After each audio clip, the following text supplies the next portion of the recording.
Hey, what's up, everybody? This is Rafe West. Um, yeah, just chilling here. This video is going to be about my experience having COVID. So I'll go through my experience, what I'm doing about it post COVID, what if I feel anything post COVID, and anything in between. So I was caught up in that Omicron surge around the holidays. It was pretty much worldwide. Uh, Here in America, in the States, I think like 45% were infected during that time with Omicron, the first Omicron variant that really hit the fan around the holidays. And so, uh, yeah, so the way it started with me, I was out and about, and, I guess I kind of know myself, know my body, because I suddenly just felt ill. Like I knew I had COVID before I even went for testing and everything. I just suddenly, throughout the day, at some point, I felt the regular ill. Now, I haven't been ill in a while. A lot of us, most of you, have probably not been ill in a while. And so I felt ill, that feeling of heaviness, fatigue, almost like when you're about to get the flu, just about to get ill, getting ill, a cold, a flu. And so I kind of knew. I kind of knew. So I go home and I wanted to stay out of the house to not get anyone else infected.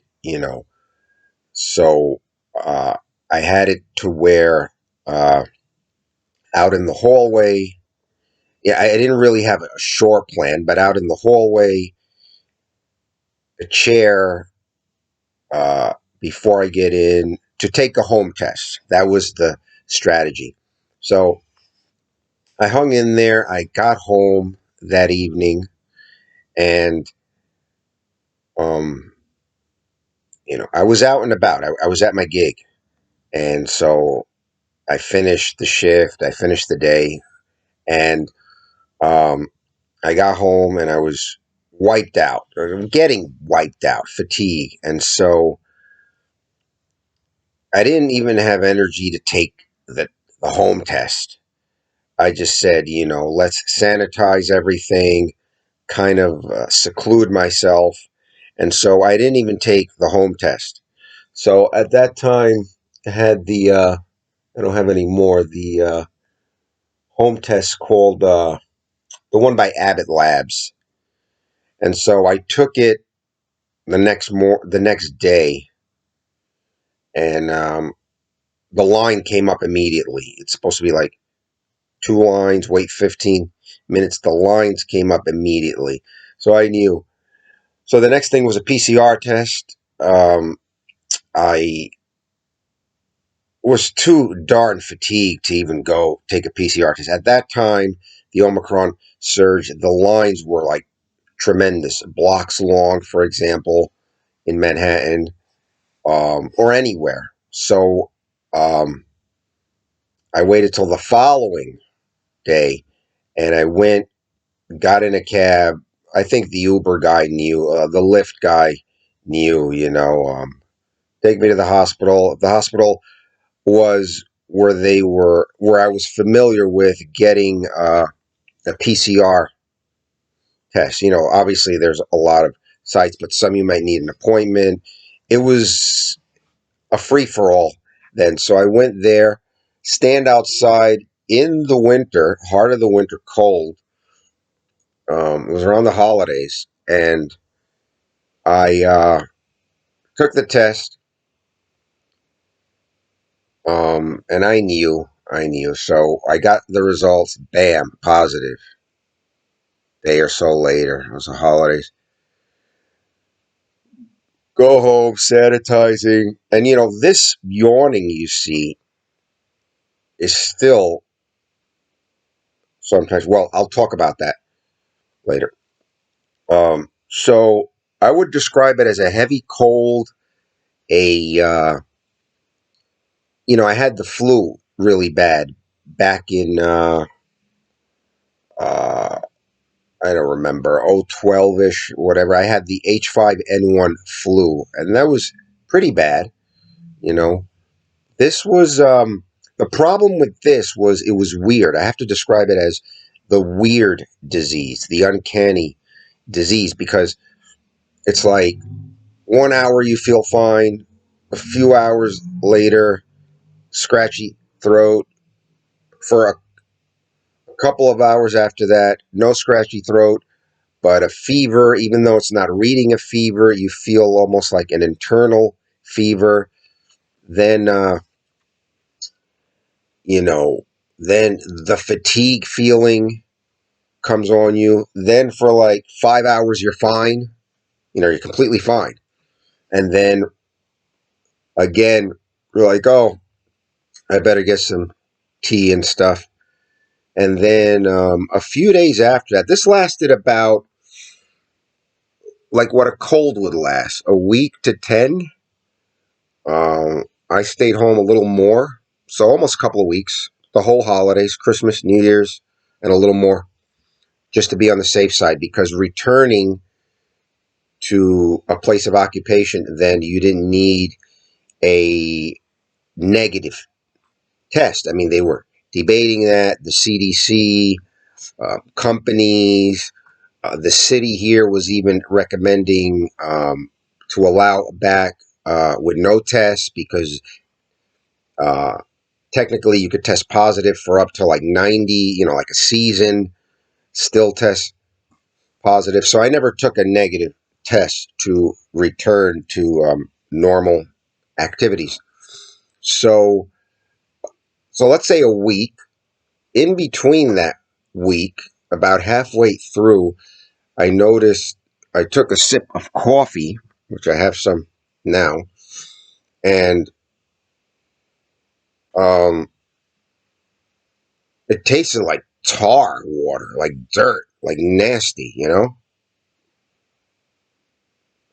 That was my first thing. I was like, tastes really like garbage, like weird. And so I said, oh, no taste and no smell. To smell things, I had to put things like really close, like not from here. You couldn't smell coffee, perfume, anything. Your nose had to be super close. So the smell was very downgraded. And so that was the most alarming thing to me because I had heard stories about people not having taste and or smell for up to 9 months, 12 months, and I'm like, I can't live like that. My few joys in life are uh, you know coffee, food, things like that. You start to appreciate the small things in life. You don't realize how much you value your senses. So that started to come back. It was like I was like, well, I don't know now because then combined with that, for the first time ever in my existence, in my life, loss of appetite. So now you're thinking the worst. Plus the uncertainty of having COVID, a new disease, you get scared, you know, and so loss of appetite for the first time ever. All the other times in my life I've been ill, I've never had loss of appetite. So that was a new thing to me. And I thought, oh shit, loss of appetite. The next thing would be you'd be in the hospital with IV. I pictured that, because you got to get nutrients. So now I'm forcing myself to eat egg sandwich, ham sandwich, anything, but with no taste. So I'm looking up how to keep yourself nourished when you're ill. So things like soups, a lot of water, tea, anything to keep some kind of nourishment into your system. Because if not, that's it. You, you would start to go downhill from there. And then I found this chart that COVID, let's say like 12 weeks around the halfway mark, you either get better or worse. Those that get worse don't make it. So, and then I started to get better as far as clearing up of, I didn't have a lot of congestion, but you just knew you were ill. The fatigue, rundown kind of feeling, like a bad cold or almost the flu, with intermittent periods of getting better or seemingly better. Like you get up, you're just like, oh, I'm fine. And then a little while later, you're like, oh, I'm fatigued as hell. I want to go sit down or lay down. So fast forwarding, it finally cleared up. You start to feel okay. When the taste started to come back, I felt great. I mean, I felt happy, I said, wow. I still went to the ENT to get a checkup because I was looking already into olfactory training, um, steroids, oral steroids sometimes. So I went to an ENT and checked myself out, and she told me that I was lucky because she does have patients who still haven't recovered their smell or taste. And so she didn't prescribe anything. She said, I was like 99% better because the reason I knew I was getting better was I started to eat everything in sight after that, which is sometimes my normal self. I was having coffees again, eating everything in sight. So I said, oh, I must be getting better. And so I did that. And then, you know, so fast forward to post COVID now. Um, so the ENT checked me out. I was 99% better by then. I was fine. Then the only thing I struggle with now a little bit is this. And then, like, right after, let's say you're fine, week after, whatever, this feeling of fatigue. I mean, enormous fatigue. Usually we're all able to battle fatigue, right? From past colds we've had, flus, but this was an unusual fatigue. And that went on for a little bit, a day here, a day there, a couple of days in a row. Not bedridden, but really insurmountable fatigue that is hard, like, climbing a mountain to still do things that you may have to do. And so that, and then it went away, for a while, weeks.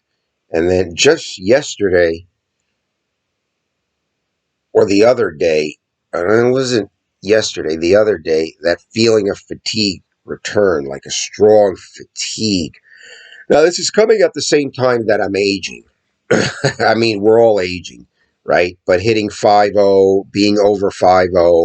So sometimes I'm not in denial. I don't know if I should attribute it to that or combined this long COVID thing. I did go to a follow up. I did actually go to a follow up because for a few days, several weeks after I was better, I had shortness of breath.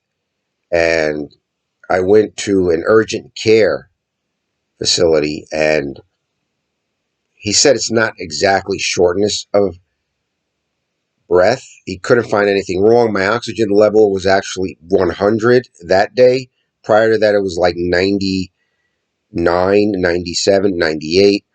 So, but he helped me describe it. It was just like when you take a deep breath, not the full thing wants to get in.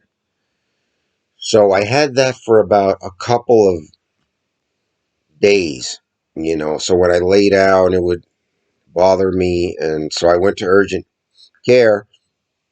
They gave me a rapid test because they probably thought that I was exposed yet again or for the first time. This was, like I said, a walk-in clinic, and the doctor wanted to be sure before he even came in. His assistant gave me a rapid test, which was negative. So I asked him, is this possible long COVID symptoms? And he said, yeah, I think you'll be fine. Once again, the old, you're lucky. I've been lucky, and I'm so grateful. And that was it. And now I think I'm all right, for the most part. I mean, I am. I don't have any symptoms. That occasional fatigue that I can't tell if it's from, like I said, aging or just being run down, all the running around that we do sometimes, or just, uh, you know, general normal part of being human. So, oh, and this was in between my first and second dose. This happened. So it was interesting because I was in a barber shop and there happened to be a doctor in there as a client. And I asked him, should I get the second dose? Uh, that was before we were under a mandate here in New York City, for the most part, for the private uh, business sector. And he said, since you had it, I wouldn't. No, he said complete the series, but I wouldn't get the any subsequent boosters or anything since you had it. In other words, he believes in natural immunity or added immunity, which has been referred to in articles and maybe the media as like superpowers you now have, meaning if you've been vaccinated and you've had COVID, some say you have super immunity, some say, there's all these different studies and articles. So he said he wouldn't. And I don't have any comorbidities or health complications. So, yeah, that's where it stands. That was my experience overall on a scale of 1 to 10. I think my flu was worse, but this was stranger, more weird. And the main things were the fatigue. The fatigue has to be the most thing. So I'd give it a 7. The fatigue was the most challenging and annoying symptom of them all. So, yeah, there you guys have it from Rafe West, who, oh, God, I mean, you know, that was my experience with SARS-CoV-2. All right, guys. So, uh, yeah, I just wanted to share that story with you guys. Um, Also, what I'm doing afterwards is I am focusing on mitochondrial rejuvenation health. Uh, that immune system. I mean, I was always looking into ways of um, fixing that. The worst thing you could do for your immune system is drink alcohol. I mean, that's really the worst thing you can do for your immune system. So don't do that, or do less of that if you do it. Um, as far as the mitochondrial stuff, there's like supplements and other things. If you guys want to know more, leave any questions or comments down there in the comments section. Let me know your experience or what you're doing to prevent. We're all going to get it, it looks like, for the most part. Um, if not now, at some point. It could be tomorrow. It could be in the future. So, yeah, just let me know down in the comments. Consider subscribing. Give me a thumbs up if you like to share this with others who are concerned or who have it or who may get caught in this next Omicron surge, which is actually upon us now. Let me know what you guys think. All right, and yeah, this is Rafe West. Peace out, people, and I will see you soon. Be safe out there. Peace.